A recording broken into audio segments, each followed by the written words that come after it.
teladan kita adalah Nabi Muhammad SAW. Dan ini sering kita ingatkan dan terus kita ingatkan diri kita, karena setiap saat kita akan mudah terpengaruh, dan itu awal ketergelinciran seseorang.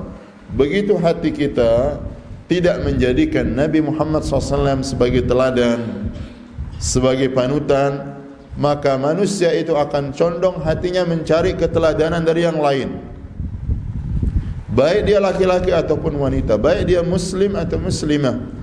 Kalau tidak menjadikan Nabi Muhammad SAW sebagai teladan, lalu kita berusaha menggali, mempelajari sunnah beliau, ajaran beliau dari Al-Quran, yang Ummul Mukminin Aisyah radhiyallahu taala anha ketika ditanya tentang akhlak Nabi Muhammad SAW, beliau mengatakan kana khuluquhul Quran, seperti yang diriwayatkan oleh Imam Bukhari di dalam sahihnya.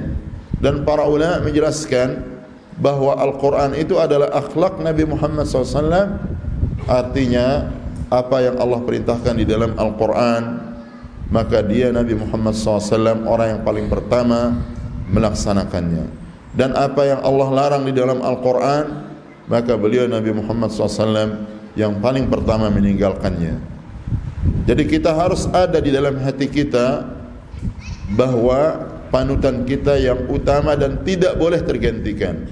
Begitu hati kita condong kepada selain Nabi Muhammad SAW, itu awal ketergelinciran, dan akan mudah kita terombang-ambing. Kita akan mudah terpengaruh dengan keadaan. Kita akan mudah digoda dengan apa-apa yang menjadikan kita terjerumus ke dalam lubang api neraka. Dan itu artinya kita akan mudah berubah, meninggalkan kebahagiaan yang hakiki kepada kesengsaraan yang hakiki. Karena Allah Subhanahu wa taala berfirman di dalam Al-Qur'an, "Faman ittaba'a hudaya fala yadhillu wa la yashqa." Barang siapa yang mengikuti petunjuk Allah Subhanahu wa taala, itu Al-Qur'an dan Sunnah, fala yadhillu wa la yashqa, maka dia tidak akan pernah tersesat selama-lamanya, dan dia tidak akan pernah sengsara selama-lamanya. Itu jaminan Allah Subhanahu wa taala, dan wajib kita imani, dan itu wujud kita mengikrarkan asyhadu an la ilaha illallah.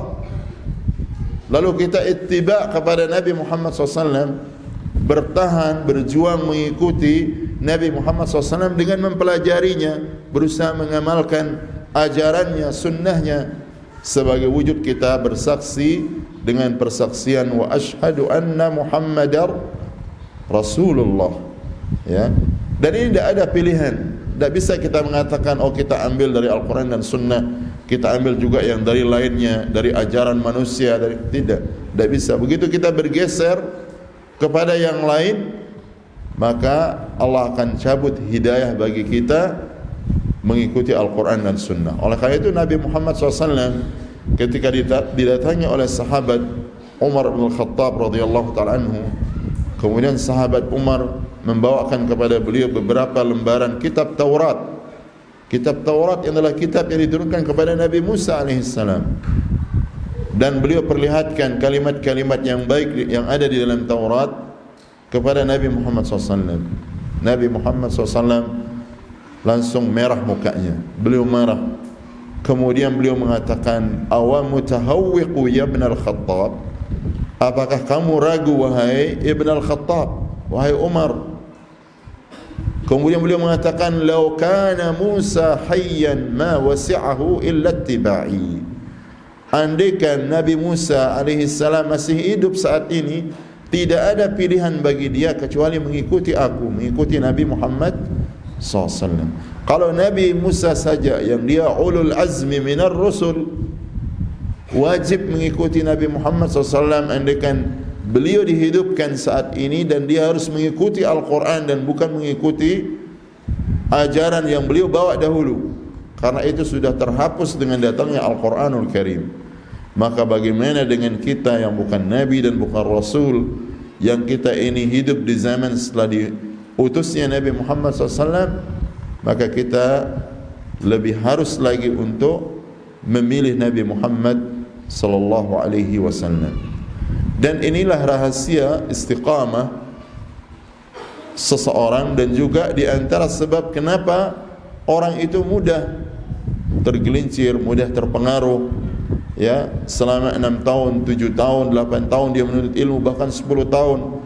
Begitu dia berbaur dengan manusia di tengah-tengah mereka, lalu mulai mendengar selain Al-Quran dan Sunnah, dia kemudian menjadi goyang, mudah goyang.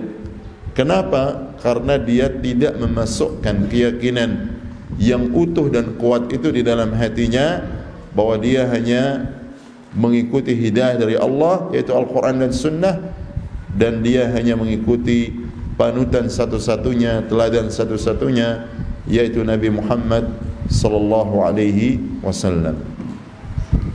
Dan ini penting, karena akan sia-sia kita menuntut ilmu dalam waktu yang banyak. Kita sudah diberikan hidayah oleh Allah menghafal Quran, mengkaji Al-Quran, mengkaji sunnah Nabi, ya, diberikan pelajaran ilmu-ilmu tentang ilmu Islam, lalu kemudian kita dengan mudah meninggalkan hal tersebut.